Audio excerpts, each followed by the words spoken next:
Buff Nation? Why didn't you say Buff Nation? Because there's music playing. I didn't hear any music. heard Let's music. go. Also, if you have any issue with the intro, make sure you take it up with Yaya. He is producing today, and he didn't have the right intro. But it was his birthday yesterday, so go easy on him. Happy birthday, Yaya. Yeah, happy birthday to Yaya. I think his mic is still on, though. You're hearing something that no one else is. Okay, I think I'm good. Sorry. Bro had What's a up? different window open. I did. I had the show Playing on in a music. background window. This is crazy. I was like, why is this like delaying like 10 seconds behind in my head? That is crazy. What's up? Not much, man. Just look at me right now, man. I'm glowing. That's that post miraculous win glow I've got. That's that Victory Monday glow. That's that Broncos and Buffs both win in the same weekend glow. Yes, sir. Yes, sir. Damn, bro. It's someone texted me. I haven't fact checked this myself, so we're just believing in Noah from the DNVR bar, who texted me this morning and said, first time the Broncos have won on the same weekend as the Buffs since November 6th and 7th, 2021. There's no words to that. We've reached a new level, I guess, that the universe and the football gods are allowing us to have some happiness on a full weekend. So that's pretty cool. Wow, great point from Coach K, who said John Elway going to the Buffs game is what unlocked the vibes to allow that all to happen. Great point, Coach K. Well, let's just get into it. Just, I guess, leftover takes from Saturday night. I mean, my God, there's so much to get into. We'll touch on Travis's Heisman campaign, what needs to change for UCF this weekend, and we got a commitment. CU recruiting is full steam ahead right now, but we go back to Saturday, man. What stood out to you? What else do you want to talk about from that game? Oh, man. I'll start with the thing that really, really stuck out to me in my rewatch. And there's a couple things that I'm going to hit, but this one was mentioned for half of it on Saturday night during the post-game show, but I think there's two halves to it. So I'll mention the one that was already mentioned first. Cameron Silman-Craig making the tackle before the tackle. The assist, if you will, goes to Cam Silman-Craig, who gives full effort and gets the Baylor quarterback down on the 1 yard line to set that up. But then, I don't know if this part was mentioned. On the next play, he's the one who calls over to Travis Hunter and says, hey, come stand right here. And I mean, puts him in the perfect spot to make that play. Basically set it up so it's like if you go through the A gap, you got to come see me. If you go through the B gap, you got to go see Travis. And what an unbelievable two-play set there from Cam to allow that to happen. And then before I let you jump in on this, there's another play before the play that is not, I won't say equally as important, but very, very close. Because on my rewatch, I didn't guess I fully realized the importance of the fourth down stop that Colorado had in their own territory when they were down 7 after not scoring on the opening possession out of halftime. But Jake, the play before the play, it's another quarterback scramble or quarterback draw, and Trevor Woods makes the shoestring tackle to stop it, not just from not being a first down, but potentially from going to the house. He makes a shoestring tackle. It ends up being a 9-yard gain, which sets up 4th and 1, and then Colorado gets the stop. on the very next play to kind of flip the game and flip the momentum. I remember in the moment thinking like this is a big play, but I don't think we fully appreciated it on the post game show. That 4th down stop really changed the full on, shape of the game. Yeah, I mean, it goes back to what, coach said in the locker room after the game, how the players never stop believing, the coaches just never stop coaching, scheming, trying to put these guys in the right position because, when you're down, 14 points, I think it was in the second quarter or whenever it was, that's all you can do, man, is stack plays on top of each other. And that's pretty much what happened. I mean, Trevor made a great play there. The stops that Nakai made in run defense were big as thought too. You mentioned that BJ Green stop, and then I'll just go back to Cam real quick. He was just an absolute demon out there, and it was from the get-go too. I think it was on the first series for Baylor. He had like 3 tackles, and then he had the 3rd down stop that got them off the field that first drive too. He ended up with 13 total tackles, 10 solo tackles, bro, which is insane. A quarterback hit, and then there's another. There's like a play. I think it's in the 3rd quarter, towards the end of the quarter, and they try to throw like another like wheel. And Cam is playing single high, and he's crashing down. He could have made a play in that football too. So he was everywhere, man.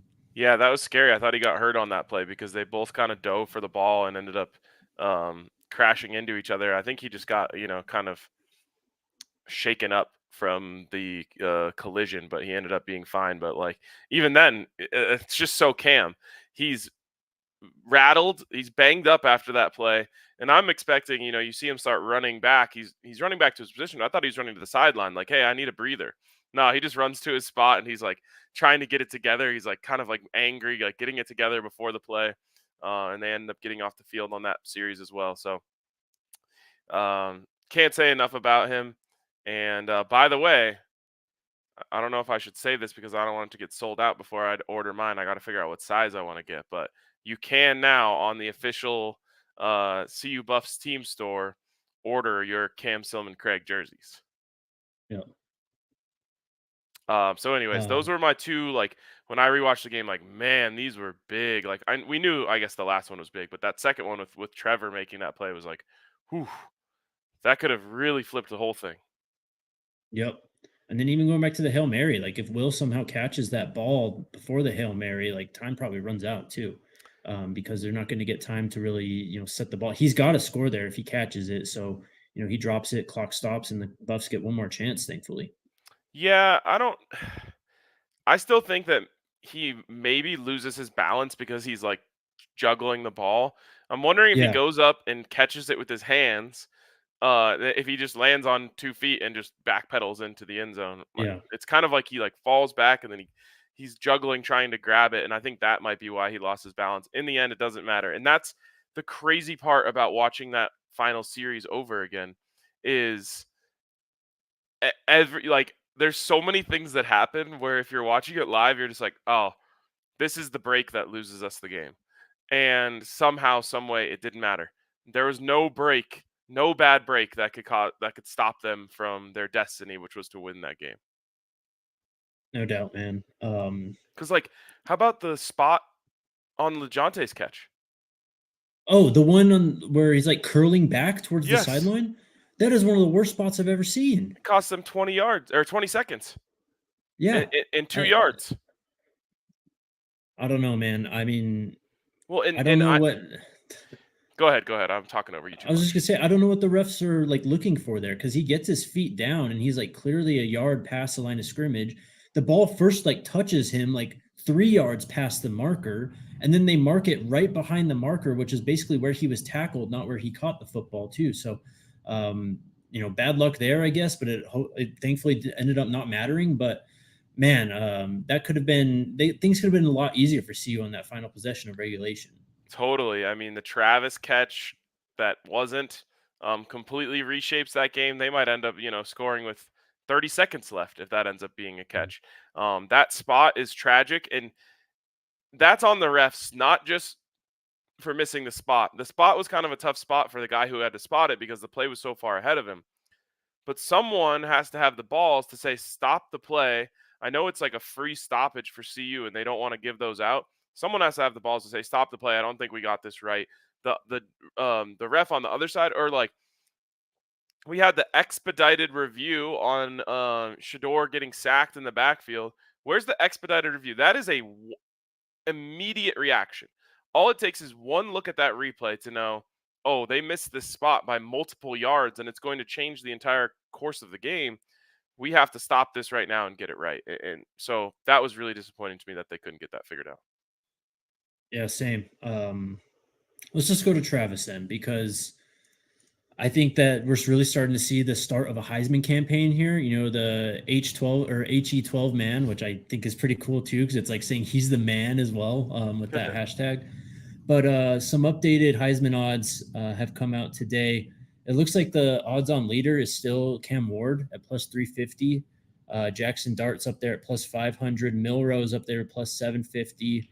Nico Imaleva from Tennessee at plus 1,000. Dylan Gabriel, Quinn Ewers, Beck, then Travis at plus 1,700. What is going on? All I hear is money-making opportunity if you live in a state where you can bet on Heisman odds. I don't know what's going on, Jake, because while I totally believe Cam Ward is in the discussion, and then you probably for now have Jackson Dart, I think, in that discussion as well. There's no way you cannot have Travis Hunter as a top 3 candidate for the Heisman. And I'm starting to hear like national people say this. I don't know. Did you watch that PFF post game review show, which is a great way to just kind of get a different look at things than we bring or anyone else I've really heard covering CU brings, the analytical view of things. Those guys did a great job, but like one of the guys is just like incredulous. He's like, I swear to God, the voters better not mess this up. Like, they better not let their hate of Colorado cloud their view of Travis Hunter getting this Heisman. And I was like, oh my God, it's so refreshing to hear someone who doesn't have a dog in the fight say something like this and recognize the fact that that is absolutely a thing that we're battling, is like negative media bias towards this team. But at least to this point, I feel as though Travis has been immune to it. Like, you can hate Colorado as much as you want. There's no way to hate Travis Hunter. He doesn't have a hateable bone in his body. And not that I think anyone else does, but you know what I mean. He's the most happy-go-lucky, bright, just shining person maybe I've ever come across, and so it's impossible to hate him. And I think that people will allow, even the Colorado haters will be able to set aside their Colorado hate to understand that Travis Hunter absolutely should be the favorite for Heisman right now. And how about, again, referencing that PFF show, the stats he mentioned that he's on pace for? Over 100 catches, over 1,400 yards, 3 interceptions, 3 forced fumbles. I mean, if he does touchdowns. that, 15 touchdowns. If he does that, don't even do the ceremony. Just, FedEx overnight it to his house and say, well, we're not going to waste our time with this. Right. I'm just kidding. Obviously, we want him to have the ceremony, but you know what I'm saying. Yes. I mean, I guess the one redeeming thing, too, with these updated odds is he is the highest ranked non-quarterback. And as we know, the Heisman Trophy is, they say it's for the most outstanding player in college football. It's basically a quarterback award at this point. But I think, with the track that you mentioned, those stats that he's on, if Travis just stays healthy and if he plays the rest of the season and he's able to just do what he does, I think that things will greatly start to turn into his favor, especially if CU picks up some big wins along the way. I mean, this weekend's a big one. Then weekend after that's going to be a big one at K-State. So it's all right there in front of him. I think the fact that he's just in the conversation right now is great for his campaign. And it's just going to keep building from here. Because like you said, everyone kind of recognizes his talent. It's not like he's being slept on. Like, he really is a football unicorn, and he's recognized like that across the country, I feel. Yeah, absolutely. And shout out to the folks who made the banner, because I think that was like an actual moment, man. People probably laugh at me when I say I like get emotional over this stuff, but like when I looked up and saw that banner hanging down, it just like struck a certain chord for me where I was like, oh, that's such a that's something that like a real college football school that has hanging in their stadium out of one of the boxes. You know what I mean? Like, and I always want us to be considered that way, but like, sometimes my view is obviously clouded of it. And I'm like, there's no, like, if you see that on the broadcast, you're like, damn, they're doing it big out there. It kind of reminds me of like another thing that just, I don't know if the average person would notice, but like, I love when I go into a college football town and like you drive by a house and there's like a poster that someone like put in their window that says like Hunter for Heisman or whatever. And it's just like, Right. oh man, I feel like I'm in college football country. So shout out to him, man. That thing is huge. It looks really, really cool. And I truly think that was like a moment for the Heisman Yes, it campaign was. for that to click in. And it's something that I think all fans can rally around and get behind as it relates to Travis. And, that when you have the Heisman conversation, I also think you can have the Blitnikoff conversation and the Thorpe conversation. Um, the Triple Crown, is that in play? I think so. I mean, we can make it 4 with the Horning Award, which he won last year as the most versatile player. So I think he should be the front runner for all 4. And then to what you said, it was a true Heisman moment to have him win the game with that hit. Like that's exactly what people are talking about with Heisman moments. 100%. And I'll be damned if he doesn't have another one. He'll probably have a moment in a close game where he catches a ball, jukes a guy out of his shoes, spins the other way, stiff arms another, and goes into the end zone. I mean, this is just what makes great players great. And it's why, when people say, they throw out the criticisms that CU is only a 2-man team and all this stuff. And it's like, but these two are so great, Shador and Travis, that their greatness does just take over. And it won them the game on Saturday, just both of them playing at the peak of their ability. And again, I don't even think Shador had the greatest game, start to finish. But once it was like, okay, we're down 7, we have this last drive, like he was just on it. I mean, before that, just taking off, making plays with his legs. And Travis just doing it on both sides. That that tackle when like Travis is going across the formation, following the motion, and hits that guy in the flat. I mean, this guy is just a pure football player, man. He's absolutely incredible. Honestly, that not necessarily a Heisman moment, but and that play didn't even end up counting because of a stupid 12-man on the field penalty. But Mhm. that's a moment that will like stick in the minds of people who are thinking about this stuff because remember last year and throughout his career there has been a narrative around Travis that he doesn't want to hit, that he doesn't want to tackle. And I've seen many people be like, oh, he's just like his coach, afraid to stick his nose in there and hit somebody, which is also untrue of Deion Sanders, Coach Prime. But Travis, to me, so maybe not a Heisman moment, but a statement moment where he's like, "Oh, not only am I not afraid to tackle, like I'm bringing the boom this year," and I feel like it was almost a discovery moment for him because I know he's not allowed to hit people like that in practice. Right. Um, so for him to like go full speed and run through somebody like that is gonna be like an aha light bulb moment for him where he's like, "Oh, like I've always been faster and more athletic than everyone. Now I'm also stronger than a lot of people on this field as well Hmm. and more Yeah, man. powerful." I mean, the power that he's generating when he gets up to full speed with all of that muscle behind him is absurd. Well, that and his acceleration is otherworldly too. There's like a 3rd and 5 where Shador's like cutting across the field and Shador hits him and Travis is maybe like half a yard behind the sticks. And there's a guy there. And Travis, instead of just putting his head down and getting the first down, says, no, I'm just going to run around this guy and then gain another 15 yards by speed bursting up the sideline. I already mentioned on Saturday night that catch that he made on the post in between the 3 defenders.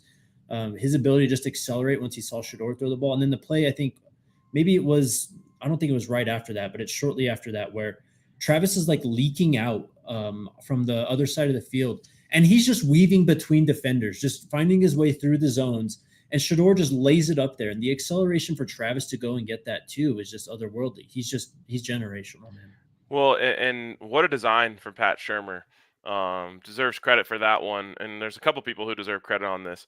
One, I'm still waiting to find out the name of that route because they ran something similar a couple years ago, and I asked an offensive mind that I know, like, what do you guys call this? And he was like, oh, there's a couple different things. Like, I don't know. It's kind of one of those things, but it's like an over that then bends up. It's like I don't know. We'll call Mhm. it an over and up for now. Uh, and the thing about it is Travis is starting almost on the right sideline where the Buffs are. And he catches that thing on the almost the left sideline, definitely by the left numbers. And he that takes a long, long time to get over there because he's weaving, like you said. It's not like a clean route where he just goes, or someone who gets in his way, he's got to go around them, and then he cuts it up. Shador knows this route is going to be open.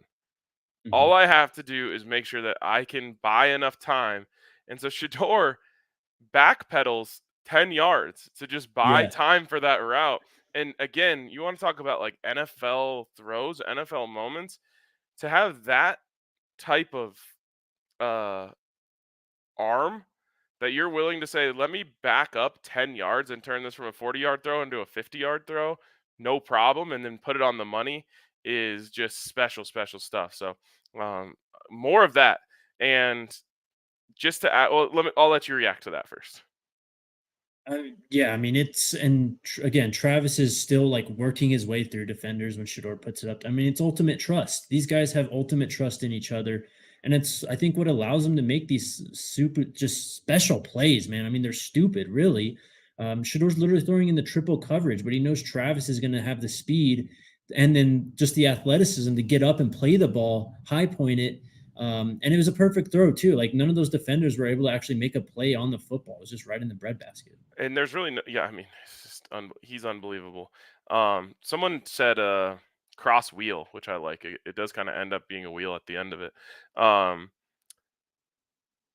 the other one, oh, the other thing that I wanted to mention, and then we probably got to hit a break, is oh wait, we don't have breaks today. Never mind. Um, we'll take a break to explain what this show's all about. But uh, every single time a wide receiver throws a fit on the sidelines, I don't know how the other opposing defense doesn't say like the ball is going to them on the next drive, like double, triple, quadruple cover him. What do you got to do? And I guess they did try to triple cover Travis on that one play, but like, listen to Travis.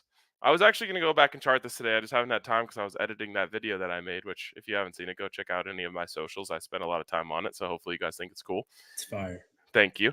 Um, I wanted to go back and see what CU's points per drive are on drives where Travis touches the ball and drives where Travis doesn't touch the ball, because he didn't get Mm. the ball on the drive previous, and he's going to the sidelines and like I don't know what he's saying, but I assume something along the lines of "Give me the effing ball."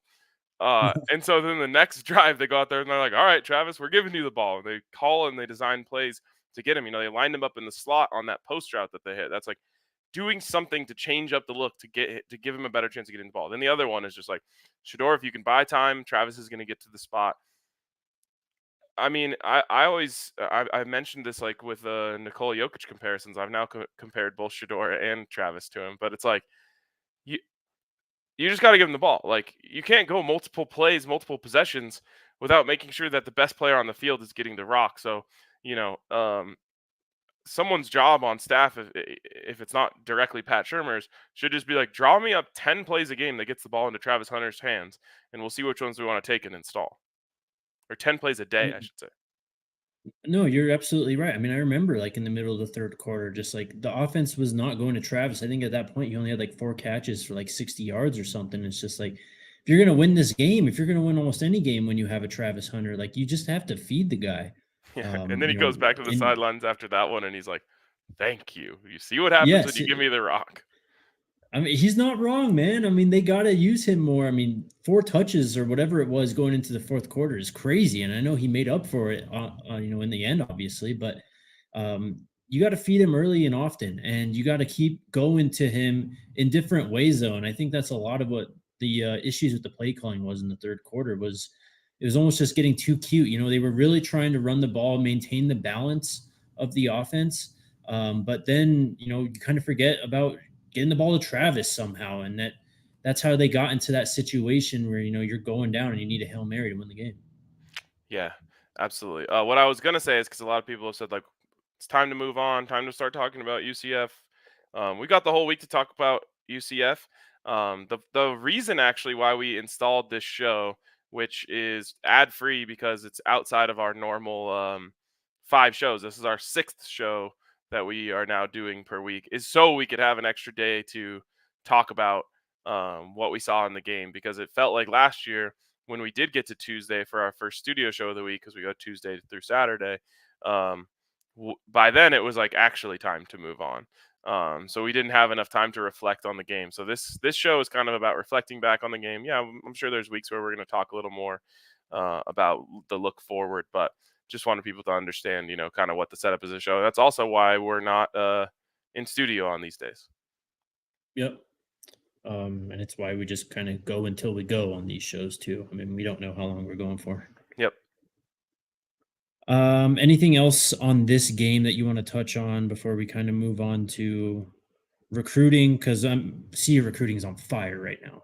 One last take. For the love of God, and I'll say this every single time it ever comes up, stop trying to tell college kids when they're allowed to have fun. We have to stop this. Some serious lames out there, bro. It is unbelievable the way that people want to give their opinions on when you should and shouldn't rush the field. And even if you're going to have an opinion, there's no way you think that a game that took a Hail Mary and a forced fumble on the goal line in overtime isn't worthy of a celebration on the field. Um, but, it doubles it down that everyone wants to take away from anything that Colorado does. So, it's not a win with a Hail Mary and a forced fumble on the goal line. It's, oh, you guys just beat Baylor? That you want to celebrate that like it's the Super Bowl? It's like, God, shut up. It's so tiresome. How is it not tiring for them to have to try and go on the negative side of every single thing? That has to be exhausting. No, I'm so sick of it, man. It's ridiculous. It's literally just because it's Coach Prime, Shador, Travis, in Colorado that these people just want to hate on it and shit on this fan base who has been amazing basically since all those guys have gotten here. So it is what it is. It just comes with the territory at this point. But I don't know. These people make themselves look like clowns. Like, you're just exposing yourself. It's ridiculous, especially the ones who are like, oh, Missouri or whoever it was could do it, but Colorado, Baylor, no way. It's like, what are you talking about? Yeah, for real. It's asinine. So shout out to the students for rushing the field. And I don't know if the Big 12 has a fine system, because I know the Pac-12 had something where it's like you get one free storm a Right. year or something, and then everyone else after that is $100,000 fine. I don't know what the Big 12 system is. So if there's a fine, I understand maybe not doing this, but for all I care, rush the field every game. That's fun as hell. That's some of the most fun moments of my life, is being on that field, celebrating after a big win. I'm of course exaggerating, but who gives a damn, man? Exactly. Who cares? Like, I mean, we're actually there at the stadium. We have to do work after. Like, rushing the field doesn't affect any of that for us at all. It doesn't affect anyone watching not at home. It's just something to complain about because of who this team is and the people who represent it. So, Amen. all right, on to recruiting. We had a lot of visits here over the weekend to hang out with Coach Prime and the Buffs for this Baylor game. And man, they got a show. Before we even get to the names, just the way this game shook out and just seeing Travis do Travis things, Shador do his thing as well. And just seeing the new pieces of this team that they got out of the portal, show up in big spots. Bentley, Nakai, watching Jordan Seaton, I know he struggled a bit, but kind of doing his thing too. Like, seeing all those guys come together. I think that all the recruits out there really see the vision and are finally seeing what Coach Prime has been talking about for the last 18 months falling into place at this point. Absolutely, man. Um, it's we are seeing the realization of the golf ball simulation. You know, Yep. every single opportunity that Colorado has gotten via the transfer portal and the high school ranks, they have made the roster a little bit better, a little bit better, a little bit better. And you're right in that it's finally coming into focus where they've done it. And credit to Coach Prime, credit to Corey Phillips, everyone whose job is um, you know building this football team. But like, the places where the place that was probably the biggest issue for them last year, while the offensive line was so glaring, the defensive line and ability to stop the run made it really hard for them to control football games. Yeah. And they attacked that with vigor this offseason and absolutely nailed it, man. Um, everyone from Anquin Barnes to Block Bully to Dayon Hayes, Sam Okunlola, Obviously Nikai Hill-Green, Levante Bentley stepping up. So many of these guys are brand new additions that they brought in here to fix a problem, and now they've fixed it. Like, we're gonna get another test of just how fixed it is this weekend. But they have gone from one of the worst teams in the country defending the run to one of the best teams in the country defending the run, based off of the way that they attacked this offseason and fixed their issues. No doubt. And then again, shout out to that PFF show, because the way they broke down these linebackers and said they were playing as the third best team in the country, and the way they talked about Coach Prime's process in the portal too of attacking the run defense and finding guys who are just great at stopping the run and just throwing them all together, and hoping that you get this product that we have now, because this team is legitimately so much better against the run. I mean, linebackers are moving downhill, big defensive linemen aren't moving off the line of scrimmage. There's backside pursuit. Cam's doing his thing. Of course, we get Shiloh back here soon as well. So it's a very exciting time, just watching this defense and everything come together. But with that, Antonio Branch Jr. has flipped his commitment from Penn State to Colorado. He is a 4-star on the On3 industry ranking. He is a fringe top 400 player on the 247 Sports Consensus. From Northwestern High School in Miami, Florida, 6'2", 175. He was, I don't know, maybe the third headliner of the visits, and there's more commitments to come, I think, from this weekend as well. But Coach Prime and this recruiting staff have really attacked safety. They've gotten a few commitments. Some guys have entered the portal and stuff too. They've moved Carter around and all that. But Cam and Shiloh are gone after this year. So it's been a real position of need in terms of recruiting. You finally get one. There was another safety who was visiting this weekend. Also, we'll talk about Baldwin here in a second, but Antonio Branch Jr. is a Buff. Love it, man. And I said it from the second I heard his name. That is a football player name, man. I hear Antonio Branch Jr. and I can hear the announcer saying his name after a big play. And he's a player. This is a big time flip. And it might be the first domino to fall in a long line of flips. We might go from transfer portal you to flip you, because there's going to be a lot more coming. And not to mention just the Big Ten commits that were on campus this weekend, but potentially Juju Lewis and the onslaught of guys who could follow with him. You might end up having a whole class of like 80% guys who were once committed to somewhere else. It's clear that that's kind of what their goal is with this recruiting cycle, right? We're already up to 8 commits, by the way. If you count Antonio Branch's 4-star from On3, that's at least 3 4-star players who have a commitment, maybe even more with Alex Graham. He's not a 4-star on 247, but he's very highly ranked at many other recruiting services. Mantrez Walker, we had Dukes on the show talking about, if he was just 2 inches taller, the guy's an easy 4-star. So this class is coming together, man. I mean, 8 commits. You got 2 offensive linemen. You got a tackle and Jay Gardenhire. You got Chauncey Gooden on the interior. You have 2 tight ends in Corbin Lazier and Zane DeSouza. You got your linebacker in Mantrez, Antonio Branch, and Alex Graham in the secondary. And then, of course, Quanell, ex-Farrakhan at wide receiver. And there's more to come. I mean, again, Antonio Branch Jr. just took pictures with Byron Baldwin in uniform. So I think he's someone that we should keep an eye out for. Steve Wiltfong reported that Carday Smith, the 4-star offensive tackle who was here and visiting this last weekend, he's interested in coming back for a visit. It sounds like they're trying to knock out an OV later this season. I think the Cincinnati game is what he mentioned. Mikhail Benner, that's another cornerback. He's committed to Air Force right now, but it seems like he had a great time. He's obviously a Colorado kid. He knows what this program's all about, and he got an up close and personal look at it this weekend as well. So, and those are just the guys who are announced. There are recruits there who are not announced who are big time players.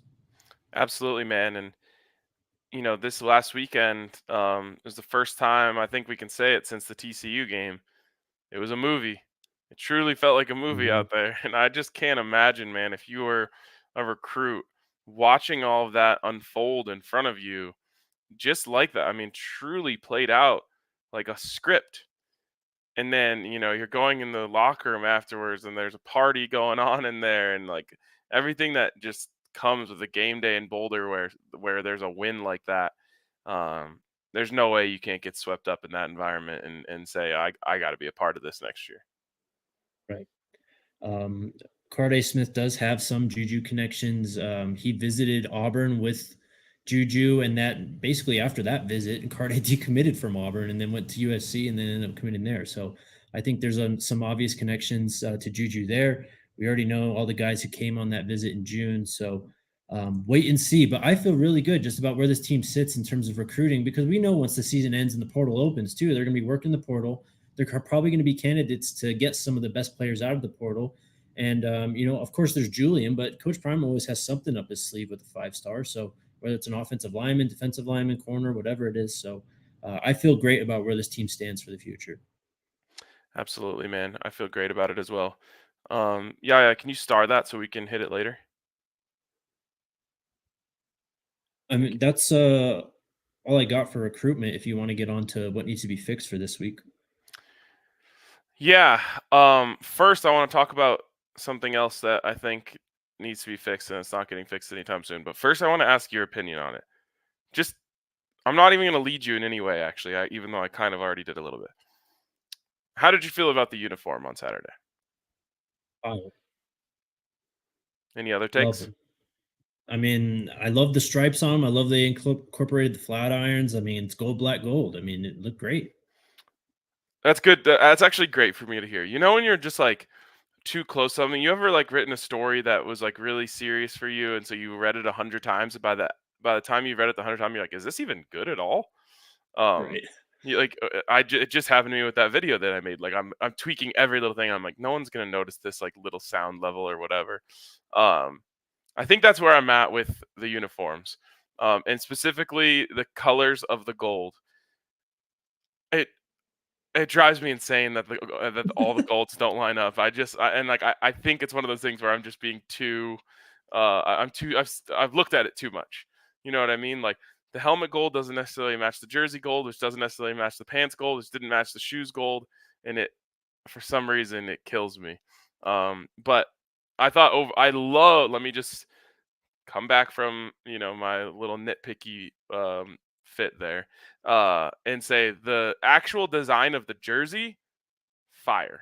I loved bringing the what would you call it? I would call it a modern classic, where it's like you're bringing back the shoulder stripes that look amazing on those uniforms, and then you mixed in the little flat iron pattern very subtly on the shoulder stripes. I thought that was beautiful. So I love the jersey. Next time, I think I would just love it even more if it was with the black pants. So that way we don't get this gold fiasco going. I mean, that you've been consistent on that. You said gold, black, black is the best look that they have. So, Gold, I mean, I get it. best of all time. Best of all time. Excuse me. Well, and it's not anyone's fault really. What I've heard is they they used to make the pants in like a shiny gold. I mean, we've all seen it, and not just with the Buffs, but like Notre Dame or even the Cowboys had like that shiny silver. Um, they can't make that. They can't get that style of fabric to perform the way that they can get the ones that they're using right now, and so they can't get the clothes or the pants to have that shine without giving away some of the performance. And like obviously Nike, who's trying to create performance uniforms for these teams, the last thing they want to hear is like, oh yeah, the pants are too hot and they're causing our guys to overheat or whatever, like, so they can't deal with that. So they'd rather risk a little bit of aesthetic for performance, which I can understand, but it is still just a little bit of a bummer. It's that's what you get with gold, I guess, man. I mean, you can make it look awesome on a helmet, but on clothing, it's just without, like you said, without like the whatever they use to fill in the numbers on the jerseys, especially the TCU whites, like you just can't like make a whole like pants out of that, basically. Yeah, unfortunately. Who knows? Technology is accelerating at a rapid pace, my man. What do you think that they go with this weekend in the battle for black and gold? Um, That is a great comment there from Chasing God. Thank you. It was great to meet you and hang out with you. I want to see the TCU whites again. But also I'd love to see some of like the ASU stuff, like the gold face mask and with just like traditional black, white, gold like uniforms. Yeah. Oof. Maybe we do go gold helmets, white jerseys, black pants for this one. Then you get all of the, you lay claim on all of the colors. But I wouldn't Um, mind going all white. By the way, should be mentioned because it came up a lot last week. Coach Prime talking about rain. yeah. There might be some serious rain in Florida this weekend. It sounds like an actual hurricane is moving towards that part of the country. So hopefully it doesn't, and hopefully everyone stays safe and the game doesn't get affected by this.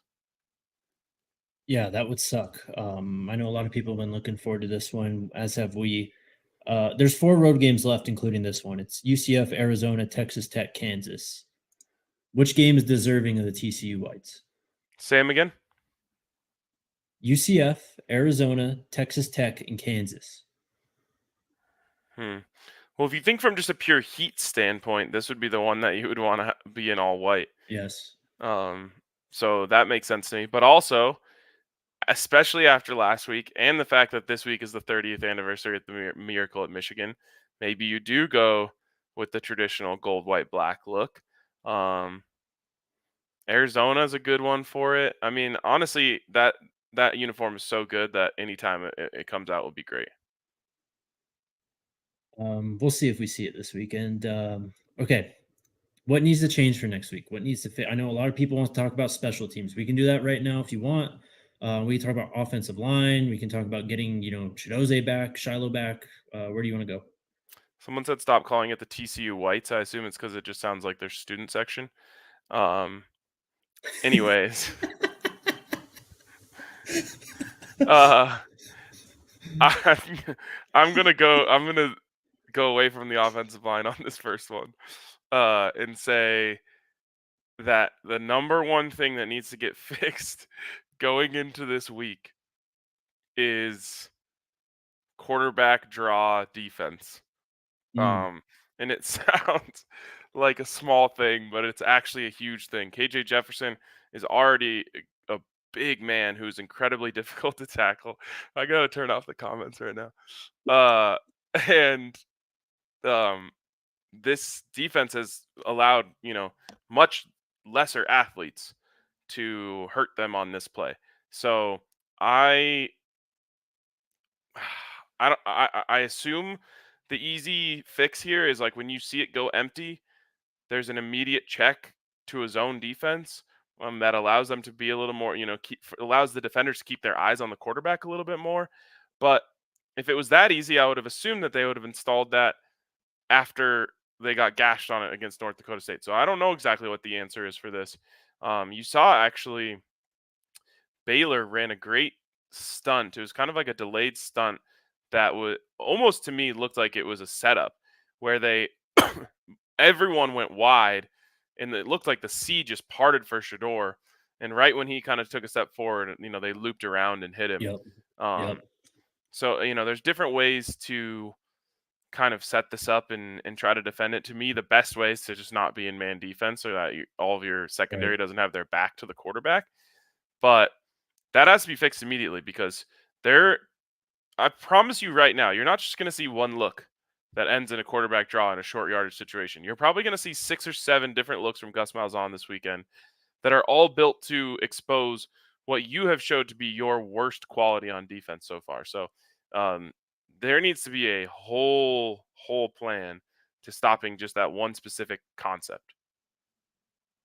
No, you're exactly right. And I don't know what the fix is either. I mean, a lot of people in the chat are just saying put a spy, but I think that's easier said than done, especially when, the structure of this defense is built to run out of man as often as they do. And that's what's gotten them in trouble. So I think the closest thing to a fix is what you said, just not run man in those situations. Just make sure that everyone's eyes are forward and the backs are actually to the goalpost and not to the quarterback. So I think Baylor did a great job too on the big fourth down one. I mean, they had like some motion. I think it was Yeah. Cam that they brought across or something like that. Well, So first of all, they did the whole like wings thing where they spread it out, yeah, and they did then a they had shift. a Yep. jet motion come across that actually ended up being like a split zone action. Hmm. So it's, I mean, like I said, you're going to see all of that. You're going to see, like I said, I think 7, 8 different quarterback draws will be run in this game, unless you can stop it early and make them go away from it. But they're going to have a whole package designed for this, and you got to be ready. And honestly, Jake, I know you're talking about how much they like to run man, and you can't just put a spy out there. One, I don't think you can just put a spy out there because these runs are designed to allow some offensive lineman to get to the second level and take out the one person that you have waiting for them. Right. But the other side of this is, I, I just think you have to be. My thought is force them to beat you another way. So whatever look you have to give them that makes them, throw the football or do it, run something different. You gotta just have that look and show them that look that gets them out of doing this, because KJ Jefferson is built for that.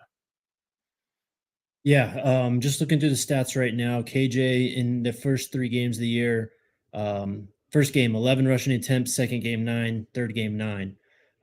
He's only been sacked, I think, 3 times on the season as well. So these are true rushing attempts that they're getting out of him. And it's Gus Malzahn. I mean, if you watched Auburn, in the Cam Newton days, you know exactly what's coming this weekend.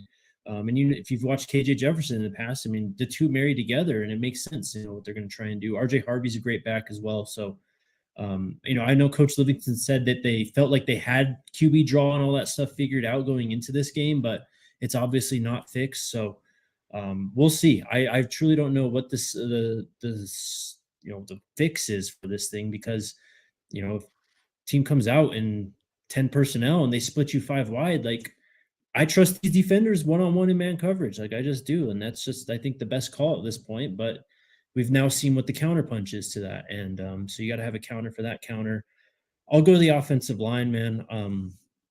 We talked a lot about shuffling this offensive line. Just to go back to what we had 2 months ago, for the end part of this game with, from left to right, Jordan. I guess Tyler and Justin switch, but it's Jordan, Mm-hmm. Tyler, Hank, Justin, and then Khalil, which was basically the same 5 that we had, before they started switching everything up like 1 week into camp. So I hope that this is the combination that they stick with. They just got to find something that sticks and works. I'd like to see more running back chips. I think Micah wasn't great in pass pro, going back and watching the film. I think there were some opportunities where he really could have helped out, even when they moved Khalil to right tackle. Just give him a chip, man. Like one of the sacks when the Buffs have their back to the goal line, basically, I think it was like a third down sack, or a second down sack, and then Shador ran for 20 some yards the next play or whatever it was. Like, the guy just gets all the way around Khalil. Like, we just need someone to chip him. Just, a good shot on the shoulder, and it makes that a lot easier. So, I do think the offensive line is, of course, not absolved of blame from what happened. I mean, 8 sacks is ridiculous. I think Shador obviously, took some of that blame. He said in the post-game press conference he didn't have his best game. And I think the running backs are partially to blame too, but it just kind of is what it is with this team now. Yeah, it's true, man. I kind of feel like we're a little bit doing like what I do in CFB 25 when I'm attempting a 40+ yard field goal, which is just like, I just guess and press the button. You know what I mean? Like, we're kind of Mhm. just trying to make something work. And I know maybe that's not fair to the coaching staff, who I think is actually trying really hard to find something to work. But it just does feel like we're grasping at straws. We're throwing stuff at the wall to see what sticks. Um, it might end up being something now that they have a better understanding of seeing each of these guys in action, of like basing it off of matchups, Yeah. because Phil Houston, I don't think he played great against Colorado State, but he certainly played better than he did against Baylor. So maybe there's something with a matchup there that you can look at, and maybe if it's a bigger, more powerful edge group, then you go with Khalil. But you're right. The trick to your tackles getting run around is having someone just go redirect them. Yep. Someone go hit them right back into Khalil's hands, and let him take care of it from there. But where they were struggling a lot of times was just not even getting a hand on him. I mean, I never thought we were going to lose the game at any point until we get the ball back with 5 minutes left, and it's 2 sacks and a throwaway that could have been a sack if Shador didn't throw it away, back to back to back. That can't happen. Like, Mm. I've got the most clutch quarterback in the country. I truly believe that. There's not a single player I would rather put the ball in their hands in a clutch situation than Shador Sanders. for the love of God, we got to find a way to give him a chance.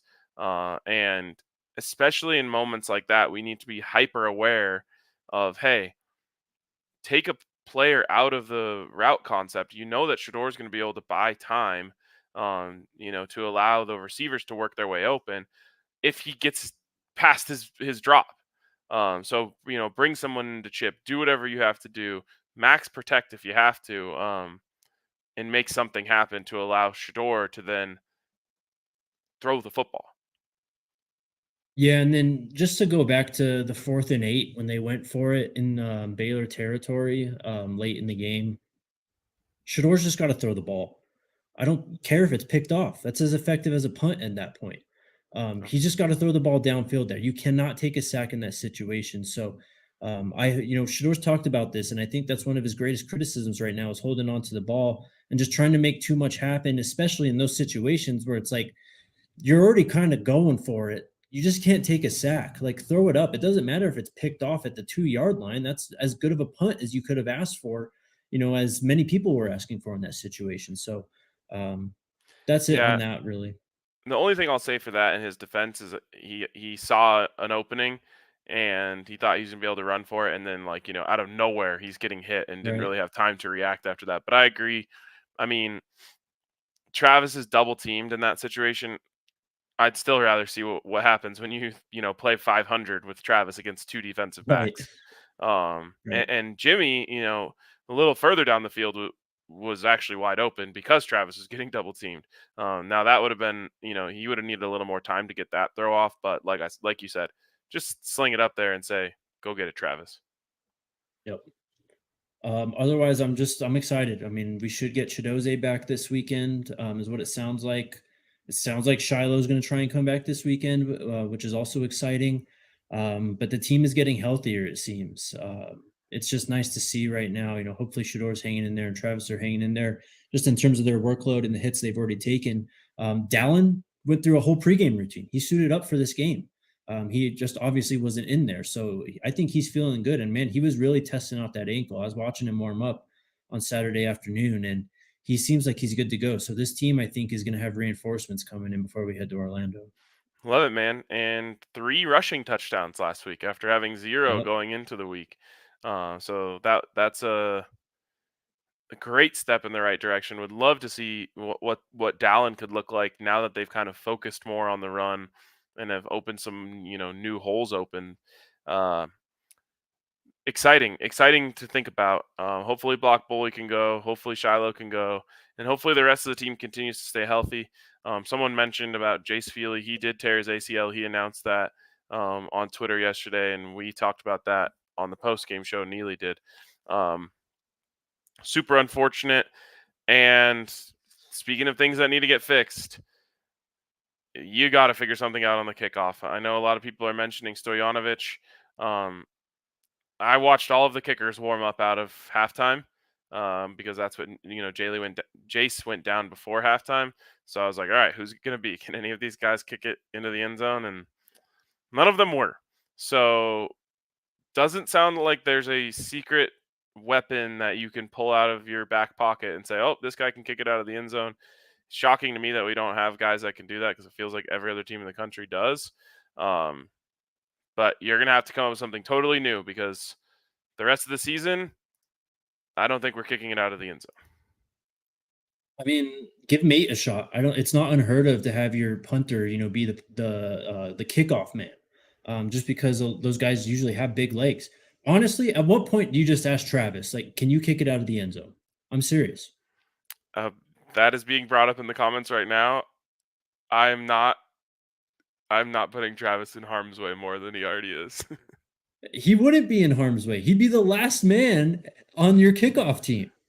You think Travis has it in him to just wait back there? You're right. I don't.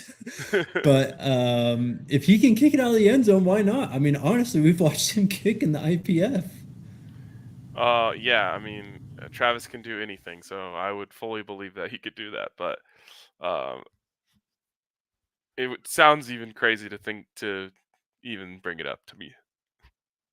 I mean, I get it. I totally get it. It does. But look at the situation we're in right now.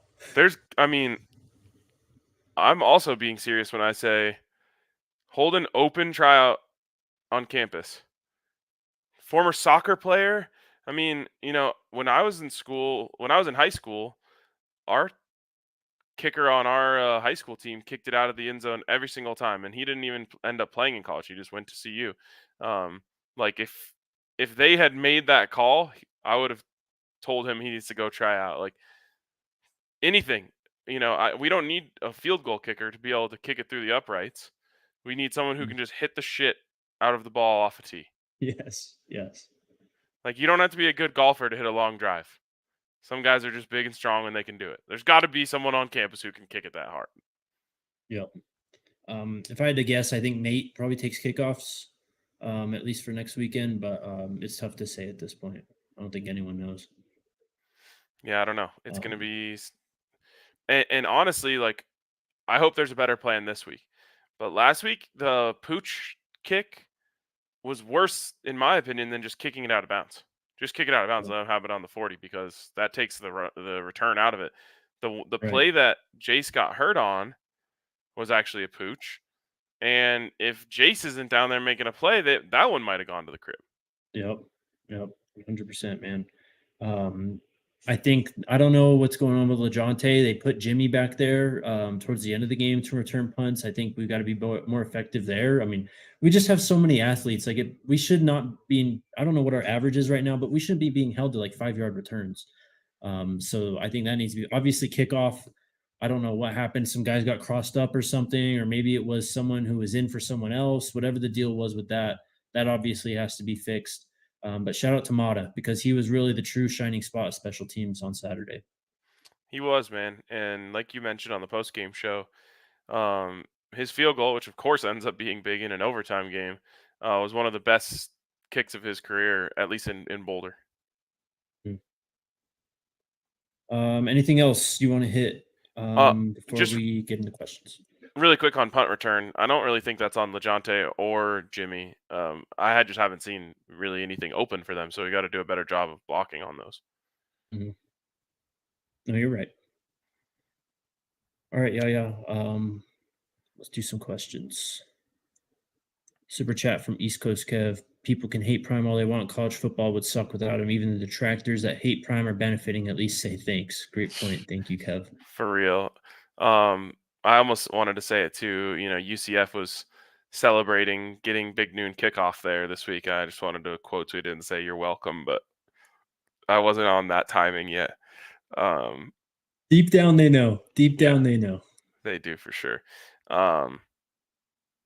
What was the other part he said in there? Oh, I don't know. Let's just move on. Well, he's got another one here. It says, I feel good about our chances this week, but UCF is no pushover. The quarterback is huge and he can run, but we have run stoppers. Just keep containment. I think that's where it starts for sure. Jake, what is your best guess as to why UCF is 14-point favorites? RJ Harvey, running back. Okay. It seems weird to me. I don't know what other reason. Yeah, I mean, I haven't dug into the film yet. I'm actually, again, like I just said, we tried to add this show so we didn't have to go full into the next week already. But like, I'm ready. I think I'm probably gonna watch the TCU game tonight.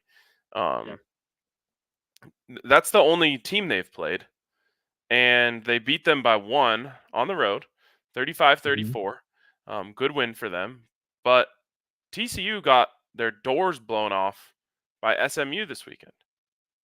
Yes, they did. Again, I don't know because I haven't watched yet, so there might be something that I'm missing. But just box score scouting, which is all I've had time to do here on this Monday, I don't understand where that line comes from. I mean, look, man, just trying to piece it together right now. UCF is a program on the rise. They've recruited really well. They've recruited out of the portal really well. I think it's a combination of that. KJ has been, it's not great. He's been fine, but he is who he is at this point. He hasn't gotten in his own or his team's own way at this point. And then RJ Harvey, like I said, is one of the best backs in the country, maybe the best back in this conference. So that's all I can think of. So, yeah.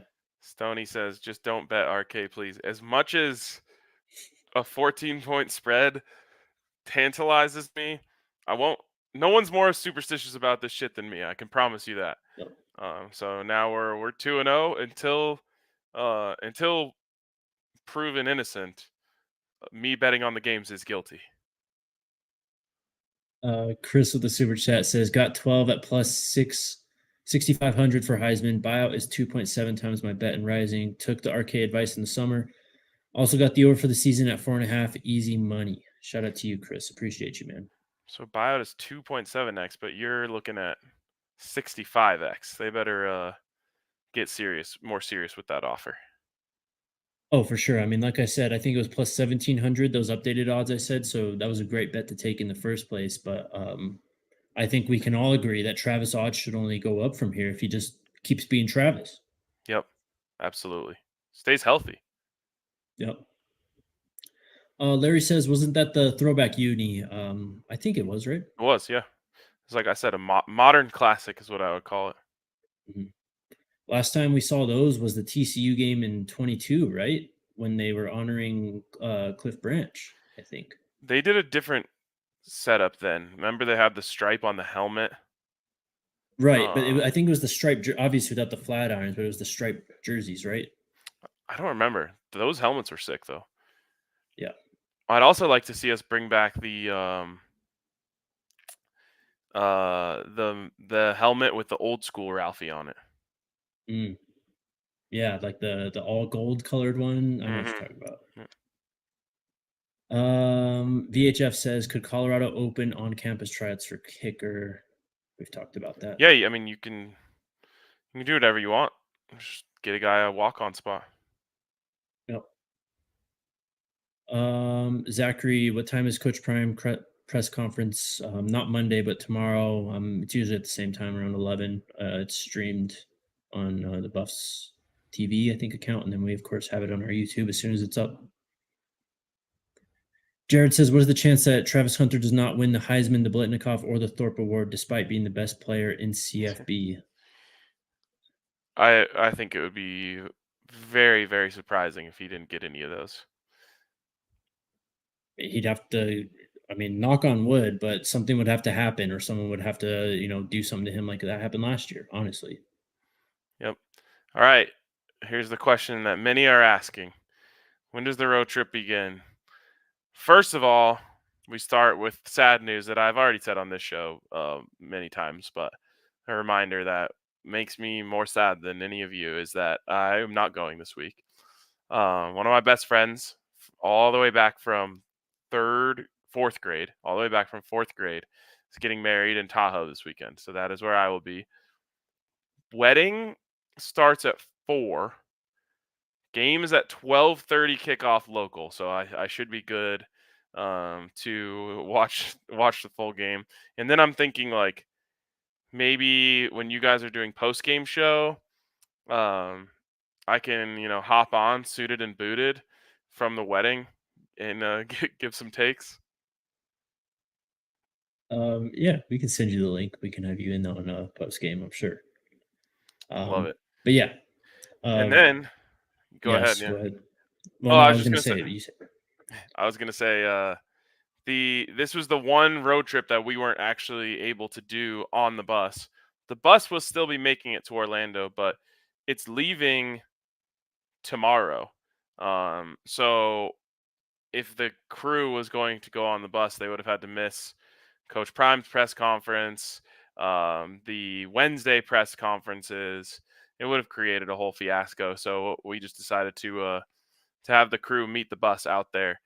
So it'll still be out there. You guys will be doing a free tailgate from the RV lot. So, more information from that as the week goes on. But there'll still be a pregame show from the bus, all of that good stuff. But yeah, you guys don't have to do 27 hours on the RV this week. Yes. It's going to be cool though. We'll have some other special guests come on for pre and post game to kind of, fill in for RK. So it's going to be cool. And like he said, we'll try and get him on post game if we can, but we're gonna have opportunities to make some sick content this weekend. I'm pretty excited. Some funny comments coming in. First of all, I didn't miss the Oregon game last year. We just didn't travel to that one. Yeah. So I don't think that counts. Someone said, say you're sick on Thursday and don't go to the wedding. I would do that if I didn't have such a front-facing job. I can't really get away with that kind of thing. I think my buddy would absolutely know that I was on the post-game show.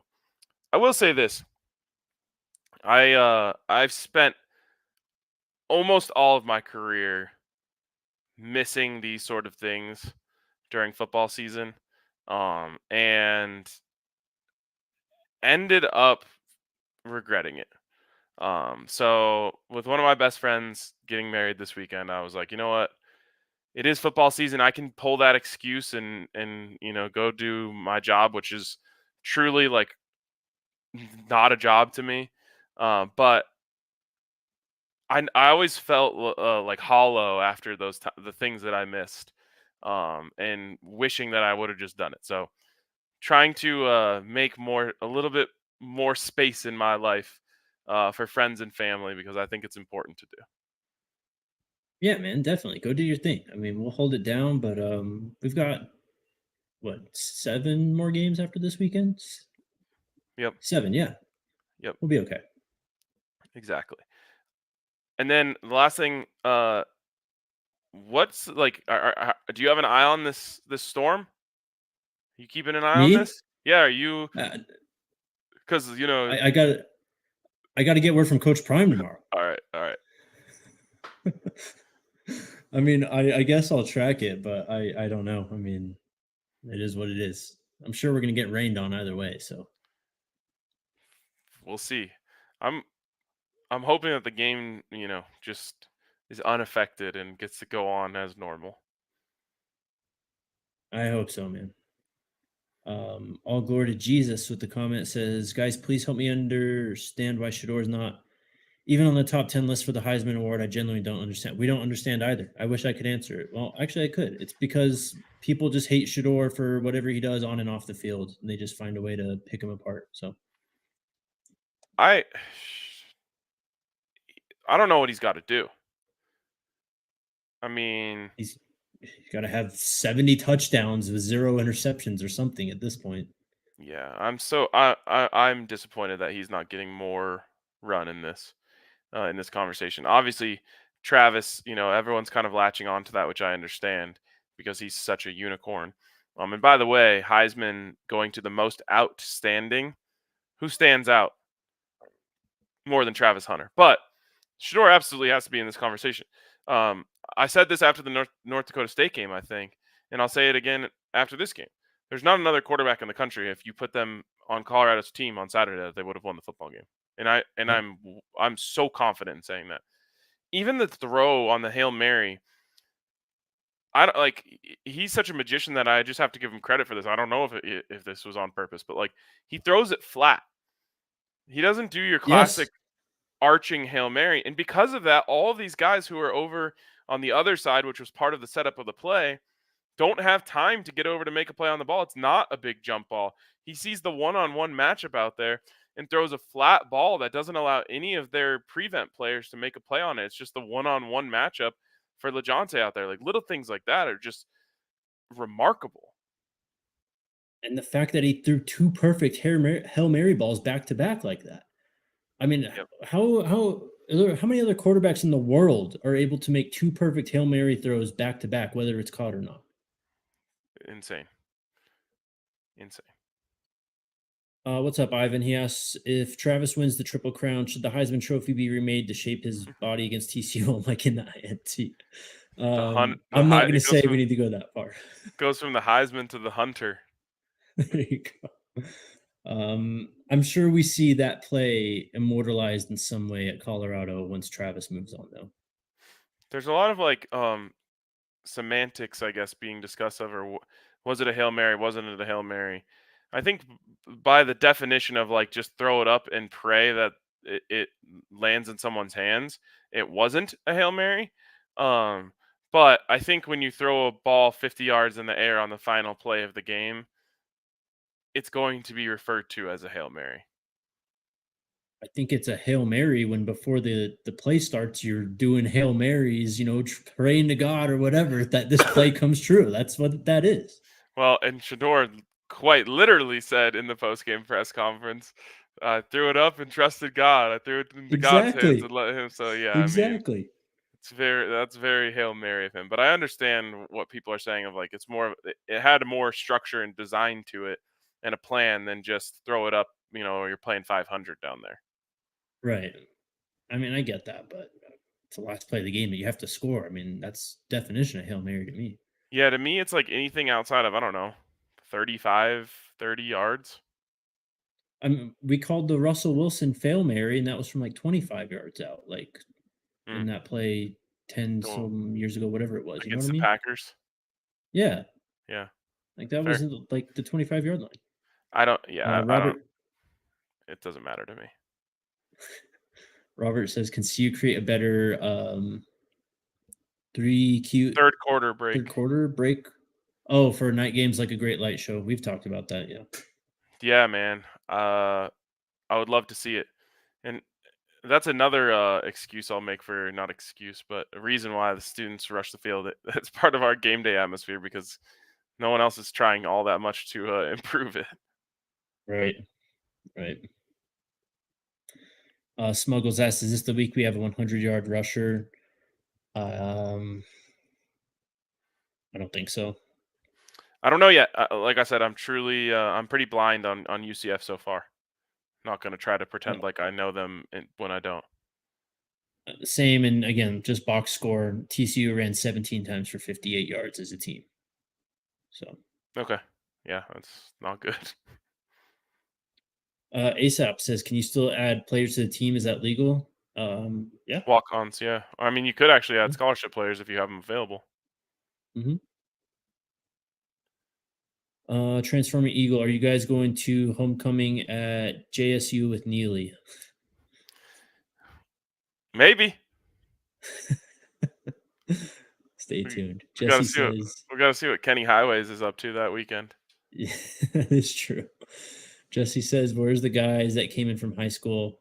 Thought he had a really live leg, and there was a guy that was in several videos kicking from 60.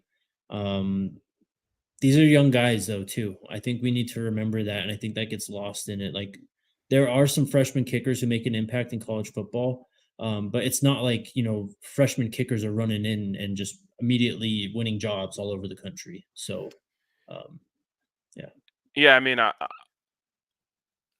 don't know. We'll see. Obviously, all options should be on the table for the special teams coaches this week. Coach Barry with the super chat says we got to stop UCF. Hudson is the best wide receiver, and Harvey is the best running back. Quarterback tries to run the ball sometimes, but he is slow. Yeah, I mean KJ is big. He's an athlete.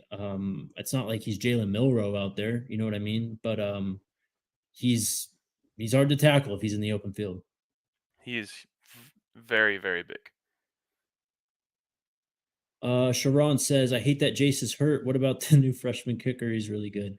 Yeah, I forgot there's another guy out there who was warming up too. A name that I didn't. Gerlach. Yeah, Gerlach. What number is he? I don't know, but Daniel Gerlach, he came in some point in the summer. I think he was after Stojanovic, actually. Um, I'm trying to find his jersey number for you here real quick. Yeah, the reason I ask is because I was trying to read the backs of the jerseys from my seat to see which one was Stojanovic. I'm not convinced that he had a jersey for that game. So it might have just been because 98 is Palazzo. And Yeah. then what's the other number? So Stojanovic is 18, He wasn't. I don't think he was out there warming up. and then Gerlach is 38. Yeah, so I'm pretty sure going into the second half, it was Gerlach and Palazzo out there warming up. So, heck, maybe maybe he does have the leg to kick it out, and he gets the call up. He was dressed, okay, people say. So I didn't see him warming up in the second half when they were doing the kickoffs.